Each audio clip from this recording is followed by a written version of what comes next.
Hello, in this tutorial we will learn how to build a binary classification model in RapidMiner using logistic regression, and we will also examine the accuracy of the model. I am assuming you're familiar with conceptual foundations of logistic regression, so the emphasis here will be on using the software to build, train, and evaluate the model. So let's first take a look at the data set that we will be using. So in the rightmost column, you can see a 0,1 variable that codes the presence or absence of coronary heart disease, CHD. So if an individual is coded with a 0, that means that individual was not diagnosed with CHD, and a coding of 1 means the person was diagnosed with CHD. And on the left-hand side, you have a collection of independent variables that will be used for this classification. So the relevant aspect here is that some of the independent variables, such as age of the individual, the number of cigarettes they smoke a day, the total cholesterol level, the glucose level, those are all quantitative variables. There are some others, such as the gender, whether or not they have been had a stroke, whether or not they have been diagnosed with hypertension. Those are all examples of nominal variables that have been coded as 0 or a 1. And there is one independent variable, namely education, which is ordinal, and that has been coded with 4 levels, 1, 2, 3, and 4. Now, a quick recap of how logistic regression works in data mining. In the first step, you train the logistic regression model. So there you have the model. On the right hand side, you see all the independent variables with their respective coefficients, and on the left hand side is the logistic function. So the training consists of estimating the coefficients BI, B0, B1, B2, B3, and so forth. So once the model is trained, when you have a candidate up for classification, you plug the values of the independent variables in, and the trained model puts out a probability value. What is the probability that the person is in the CHD category? That's a continuous value from 0 to 1. And if that probability exceeds a certain threshold, you will classify the person as having CHD. If the probability is less than the threshold, you will classify them as not being in the CHD or having CHD, or as being in the other category. So this threshold is user defined, and in RapidMiner the default level is 0.5. That's what we will be using for this tutorial. Now, one can change the threshold, and that affects the performance of the model, but how to fine-tune the threshold to affect performance, that we will see in a subsequent tutorial. So with that, let's initiate RapidMiner and start our model building process. So here's the RapidMiner user interface. Now, before I start the model building process, there's one aspect of the data set that I would like to point out.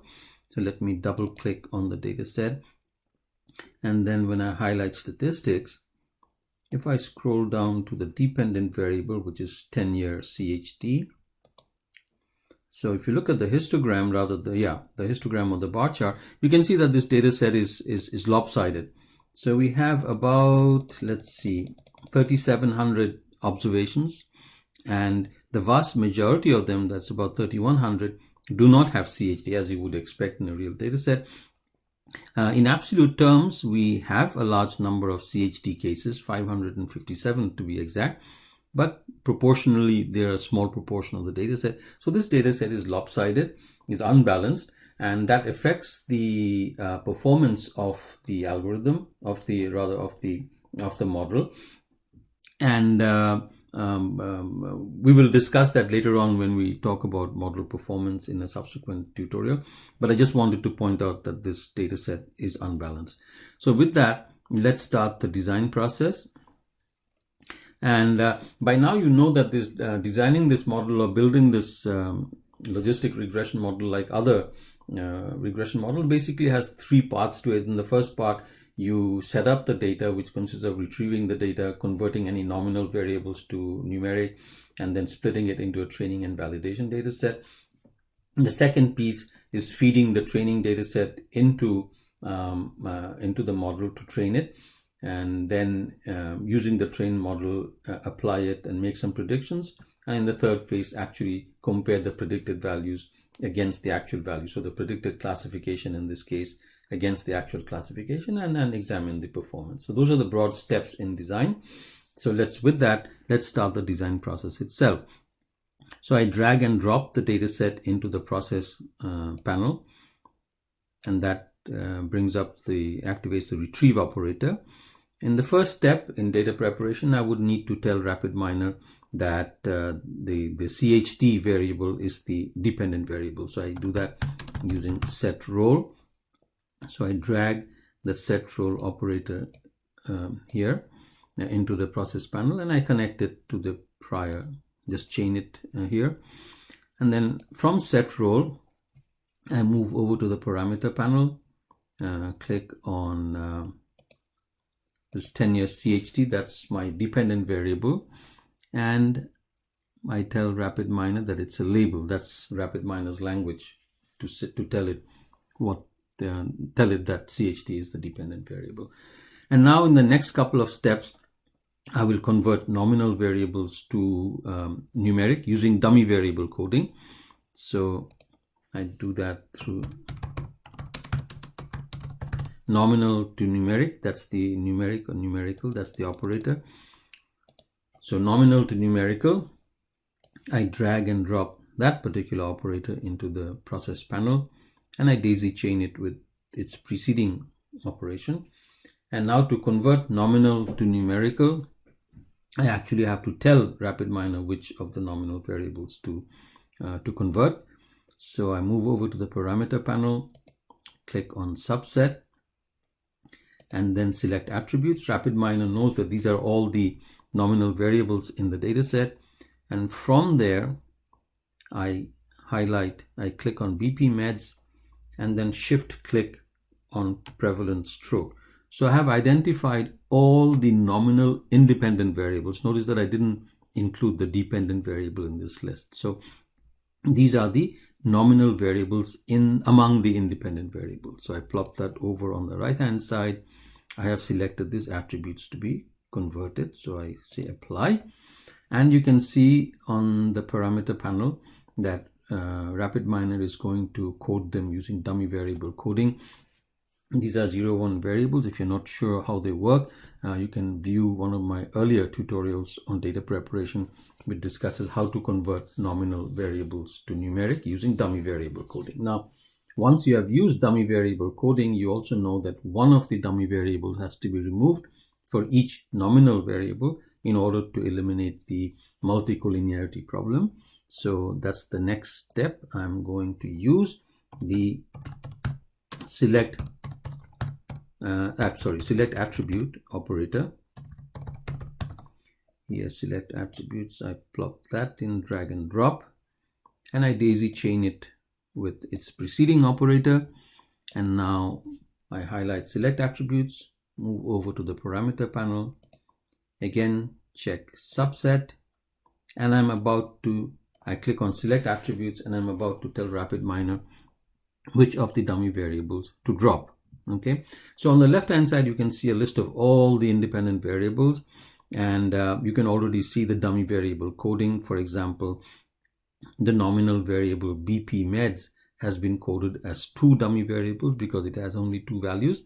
Similarly, the ordinal variable education has been coded as 4 separate 0-1 dummy variables because it has 4 values.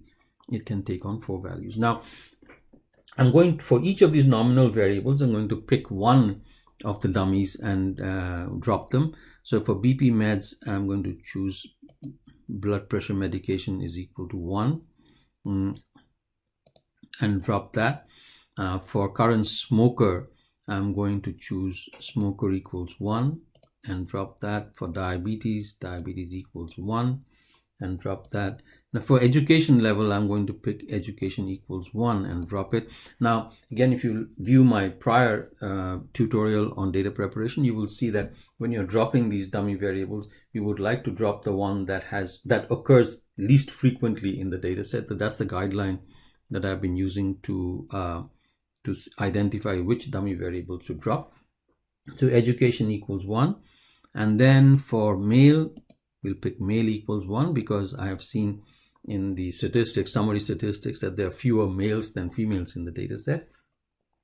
And then for hypertension, I'll pick hypertension equals 1 to drop, and stroke equals 1 to drop. So these are all the dummy variables that I want to drop. So I apply that selection, and then I tell RapidMiner to invert the selection. So I'm telling it, keep all the variables other than the ones that I just identified to be dropped out. So now I'm almost done with data preparation. The next step is to split the data into training and validation subsets. So I do that through the split data operator. So here's the split data operator. I drag and drop it into the process box, and I daisy chain it with the prior partition. The prior operator. And then now I highlight split data again, and I now click on edit enumeration, and using add entry 2 times. So I click on add entry, I put in the first partition 0.7, I add another entry with 0.3. So I have just told RapidMiner, please create 2 subsets. The first subset will be 70% of the records. The second subset will be 30% of the records. I know I'm going to use the first one for training and the second partition for validation. So this has been done so far. So the splitting is done. And for the sampling type, I'm going to choose shuffled sampling, which is again telling RapidMiner that please populate these 2 subsets by picking observations at random from the original subset. So now I can bring up the star of this whole show, which is logistic regression operator. So here's the logistic regression operator. Let me find it here first in the operator panel. So here's my logistic regression operator. I bring it in and drop it into the process box. And you can see on the left-hand side that there's a mandatory input. Where is my training data? So I hook that up. I daisy chain it with 1 partition from the split data. And now in logistic regression, it's a fairly complex operator. But on the right-hand side, let's keep all the parameter options as they are in the default value, particularly the solver, which is set to auto. And there are a bunch of other solving techniques that one can use. But we'll keep them at auto. It'll select the best method. It's a maximum likelihood method that it uses for training. So the trained model, logistic regression model, will come out of this port. Okay. And now we are in a position to evaluate how good the training was. We do that using the apply model operator. So here's the apply model operator. It needs 2 inputs. You can see it says, where is my train model? So I connect this input port back to the output port of logistic regression. So I have supplied the trained model, and it needs to know where is the validation data on which I will apply the trained model. That is the second partition from the split. Here is the second partition. I connect it to the labels here. So I've provided the trained model and the validation data to be checked out. So now I can compute various performance metrics to actually get numerical numbers about the performance. So here is the performance operator. So you can see there are a bunch of different performance operators. Since we are doing binary classification, we will pick up this one operator, performance operator, which is binomial classification. So if we had more than 2, then we would use this other performance operator, but we will use binomial as our. So here's the operator, binomial performance operator, and it has a mandatory input which is labels. So it says give me the predicted classes and the actual classes, and I can tell you how the model performed. So I connect this required input to the output of applied models, and now I've pretty much set up the process for its training and validation, I just need to see the results of doing so. So my first thing that I'm going to do is connect the performance output port to results so I can see how the model actually performed. And in addition to seeing summaries of how the model performed, I actually want to see the predictions. I want to see the actual classes compared to the predicted classes. So I connect these examples to results. And I also want to see the model itself. Remember in that second slide that we saw, I said on the left-hand side is the logistic function, the right side is the independent variables with its coefficients. So I want to see what coefficients were determined as part of the training process. So here is the model. I connect it to results. So now we are all set by way of setting up the process. And by the way, let me click on performance over here. There are a number of different performance metrics that one can look at when you're doing binary classification. So you can see a whole bunch of them on the right hand side in the parameter panel. There's accuracy, there's classification error, there is sensitivity, there's specificity, and all of those. So we will look at some of those other performance parameters in another tutorial. For now, we will just look at accuracy and as the performance. Accuracy is a major performance metrics that used to judge the performance of classification algorithms. So we will just stick with that default one performance metric that's specified under parameters. So now we are all set here. We can apply the model. We can rather run the process and train the model. So here's the output from the model. So this is the model itself with its coefficients. So you can see on the left hand side you have all these independent variables, okay, and in the second column you have the coefficients that were estimated. That was your B0, B1, B2, B3 and so forth. And then in the last column you have their p-value, their significance, and one can trim the model. As with your linear regression model, one can actually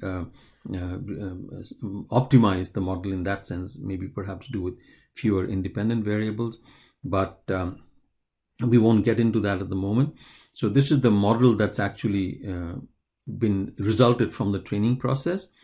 And let's look at the predictions. So I click on example set. Remember, we applied the model, and so I want to see, here is in the two green columns, the first one is the actual value of the class in the validation data set itself.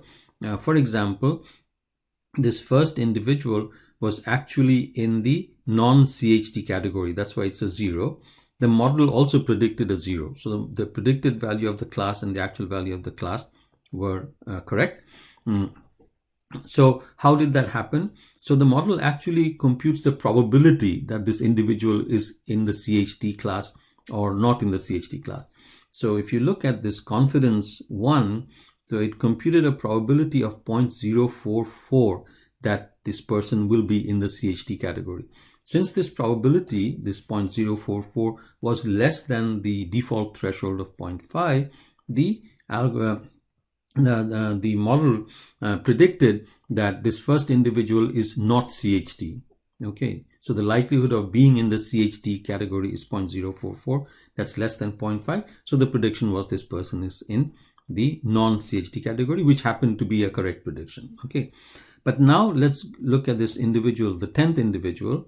The 10th individual actually was identified as being of category CHT, that was in category 1. But the predicted category was 0. So the prediction model, the classification model did not predict the class correctly. Okay, so it did not classify correctly. Why did that happen? So here, the probability that the model computed of this individual being in the CHT category is 0.094. So you can see confidence 1 is 0.094. So this probability is less than 0.5. Okay, that was the threshold. So since the probability, the computed probability of being in the CHT category is less than 0.5, the model put it in the non-CHT category, classified it as 0, and that's a misclassification. So it made a mistake. By the way, I hope you notice that the sum of these two probabilities is always 1, 0.906 and 0.904. So now let's scroll down a little bit. I'm going to try and find a value where, okay, so let's take individual 325 for example. So here the actual class is 1, so the individual is actually in the CHD class. That's what the validation data gave us. Now the predicted class is also 1, so the logistic regression model also predicted that this individual is in class 1, which means it was a correct classification. And how did the model do that? So if you look at this probability, so the logistic regression model, first it computed the probability that this individual is in class CHD or in class 1, and that probability ended up being 0.542, and 0.542 is greater than 0.5, so the model put this individual in category 1, and that was a correct classification. So you can see this first step, compute the probability. Second step, compare it against the threshold. You can see that process in action here in actually doing the classification. So now let's look at overall how the algorithm performed. So I clicked on this performance vector tab and I get the accuracy. So remember, when we built the process for modeling process, we only identified accuracy as the performance metric that we want, and that's why the algorithm has, rather the modeling process has given us only the accuracy performance metric. So this matrix that you see over here is what's called the confusion matrix, and it is the basis for all the performance metric calculations in binary classification. So we had a total of certain number of cases. So you can see over here you have the true 0, that means true non-CHD, and true 1 is true CHD, in actual reality what the person was. So accuracy is what proportion did you classify correctly. So what proportion of the non-CHDs plus what proportion of the CHDs did you classify properly. Now you can see that the overall accuracy is quite good. It's 86, almost 85%. Okay. But if you look at each category by itself, so if you look at the individuals who are non-CHDs, who are not diagnosed with CHD, the classification is very good. The accuracy is very good. It's 99%. Okay. But when you go over to the other category, namely the individuals who were in fact identified as having CHD, you can see the accuracy is horrible. It's 6.9%. So the trained model only identified 6.9% of the CHDs accurately. So the accuracy in that category is really poor. So how does that happen? How is it that the model overall accuracy is so good, but it's doing so poorly in one category? And that goes back to that characteristic of the data set that I showed you, that it's lopsided. And there were many more cases that were not diagnosed as CHD. So if you just think about it, if you closed your eyes and without any training, a person is given to you, you are not trained, you just close your eyes and say this person is non-CHD, there's a very high chance that you will be classifying that person accurately, because most of the individuals in the data set are non-CHD. So this lopsidedness of the data does affect its performance. But I'm just showing you this output, this confusion matrix, because this is the output that is generated by the training and validation process that you can use to judge the performance of the algorithm. So in this tutorial, all I've shown you is how to build a logistic regression model, which is here, how to set up the data, how to feed it to the logistic regression operator, how to evaluate its performance. And in the results, I've only shown you the main, that confusion matrix, which is the basis for all performance calculations and assessments. And here we have only looked at the accuracy of the model. And the net result we saw here is that the overall accuracy of the trained model is pretty good. It's 85%, but it performs pretty badly on one of those categories. Okay, so in a different tutorial, we will see how to take this model and fine tune it to improve its performance. So This was the building of the construction of a logistic regression model and just examining its performance from the output of the from its output of RapidMiner. So thank you for your attention and thank you for watching.